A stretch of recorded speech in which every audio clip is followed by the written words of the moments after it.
Thank you. সবাইকে শুভেচ্ছা জানাচ্ছি। আজকে সালিশ হেরন জাহাজে করে ঘুরতে যাচ্ছি, একটা business trip. Going to explore some businesses for my dear brothers and sisters from Bangladesh mostly.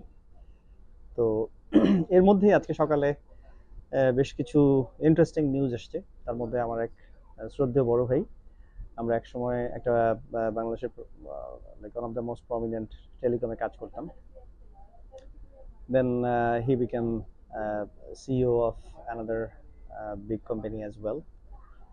এবং বাংলাদেশের একজন প্রমিনেন্ট গলফারও। সো ভাইয়ের নাম বলবো না, not to just put him on the spot, সেই জন্য।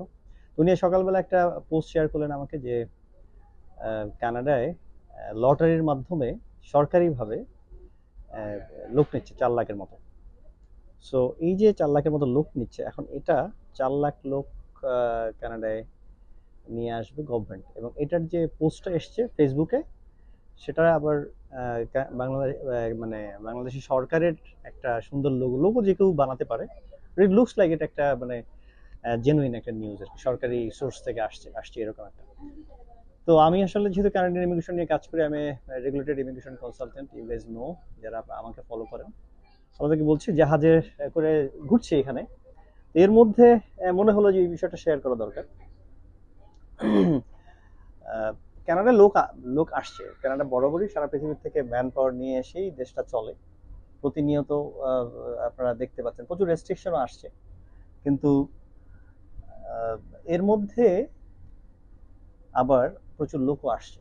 এর মধ্যে ধরেন ওয়ার্ক পারমিট অ্যারেঞ্জ করে আসছে, ইন্টারন্যাশনাল মোবিলিটি প্রোগ্রামে লোক আসতেছে, ওয়ার্ক পারমিট নিয়ে এসে লোক আসতেছে, অনেকভাবে লোকজন আসছে কিন্তু এখানে। কিন্তু কথা হলো যে এর মধ্যে কি বাংলাদেশিদের সুযোগ কি, বাংলাদেশিরা কি করতে পারে? এই যে ফেক নিউজ, এই ফেক নিউজগুলো প্রথমত হচ্ছে কি বুঝতে হবে যে দিস আর ফেক।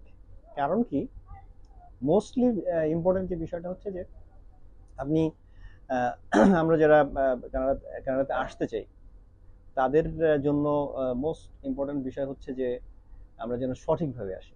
সবাই শুধু শর্টকাট, এখানে এসে অ্যাজাইলাম ক্লেম করবো কিনা ভাই, তারপর হচ্ছে গিয়ে মানে সবকিছু আমি নামাজ রোজা করি, সবকিছু করি, কিন্তু আমার এখানে চুরি করে বাটপারি করে আমার এখানে এসে থেকে যেতে হবে।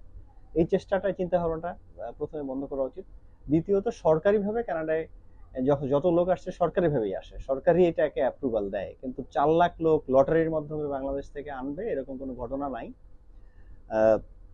যদি এরকম কোনো নিউজ কেউ পেয়ে থাকেন, সেটা অবশ্যই আমাদের সাথে ভেরিফাই করে নেবেন, এবং এটা আপনারা কানাডিয়ান গভর্নমেন্টের সাইটে সার্চ করবেন যে বাংলাদেশিদের জন্য কানাডিয়ান গভর্নমেন্ট এরকম কোনো প্রোগ্রাম চালু করেছে কিনা। তো এরকম কোনো প্রোগ্রাম রাইট নাও নেই।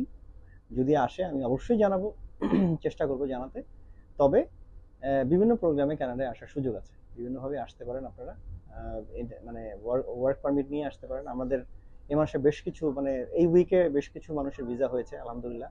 I will congratulate them. ট্রিপটা শেষ করে ফিরে এসে ইনশাল্লাহ সেই আপডেটও দিব কিভাবে করা যায়। অনেক কিছুতে রেস্ট্রিকশন আসছে, কিন্তু তারপরেও যারা যোগ্য তাদের এখানে ইমিগ্রেশন নিয়ে আসার সুযোগ আছে। তো আমরা আসার ইমিগ্রেশন থেকে সেই সাহায্যগুলো করে থাকি। তবে ফেক নিউজ থেকে দূরে থাকতে হবে, এবং কাদের কোন সোর্স থেকে নিউজ দেখবো সেগুলো জানতে হবে। এই মুহূর্তে এই যে নিউজটার কথা বললাম, এই নিউজটা clearly this is not true, this is wrong, this is a fake information. So thank you, take care, আবার শিগগিরই কথা হবে। ভালো থাকবেন।